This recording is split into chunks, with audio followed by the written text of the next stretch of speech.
কিছুদিন আগে আমি আমার শাশুড়ি মার উপর একটা মেকআপ লুক ক্রিয়েট করেছিলাম। আপনারা হয়তো ভাবছেন আমাদের কোনো কাজ থাকে না। যদি ভাবেন একদমই ভুল ভাবছেন। কারণ আমরা যেটুকু করি মনের জোরে করি। তো আমাদের বাড়িতে তোমরা সবাই জানো খুদে দুটো বাচ্চা আছে, তাদের পড়াশুনো করানো, বায়না মেটানো বা স্কুল পাঠানো, নাচ গান প্র্যাকটিস করানো এগুলো তো আছেই।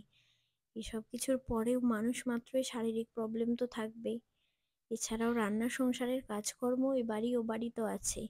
কারণ আমাদের পুরনো বাড়িতে আছে পার্লারটা। এগুলো সব কিছুই আমার শাশুড়ি মাই বেশি সামলায়, পার্লারের দিকটা বা কিছু। তো যাই হোক, দুজনে তাল মিলিয়ে সামলাতে হয়।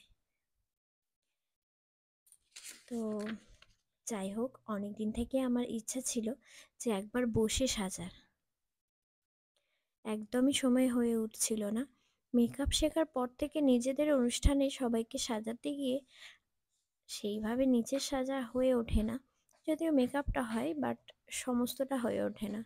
আমার মনে হয় বয়সের সাথে সাথে নিজের ইচ্ছাকে গুরুত্ব ও মূল্য দেওয়া উচিত। কারণ কে কি বলবে তাতে পাত্তা না দেওয়াই ভালো। তাই আমিও একবার সাজলাম আমার শাশুড়ি মার কাছে। তো মেকআপটা শেষ পর্যন্ত দেখো, এর মধ্যে মধ্যেই আমাদের বাড়িতে রান্নাও হয়েছে, ডাইনিং টেবিলে বসে বসে সাজা হয়েছে। কারণ পার্লারে বসে সাজতে গেলে তো একসাথে দুজনের অনেকটা সময় লাগবে। যার কারণে আমরা বাড়িতেই রান্নাঘরেই বসে বসে মেকআপ হচ্ছে আর কি। হয়তো আপনারা শুনলে হাসবেন অনেকেই। তো যাই হোক, মেকআপটা শেষ পর্যন্ত দেখুন কেমন লাগছে। মেকআপ লুকটা ভালো লাগলে অবশ্যই একটা লাইক করবেন। তাই সময় থাকতে নিজের ইচ্ছেকে অবশ্যই গুরুত্ব দিন। তো ভিডিওটা এখানেই শেষ করছি। দেখা হচ্ছে নেক্সট ভিডিওতে।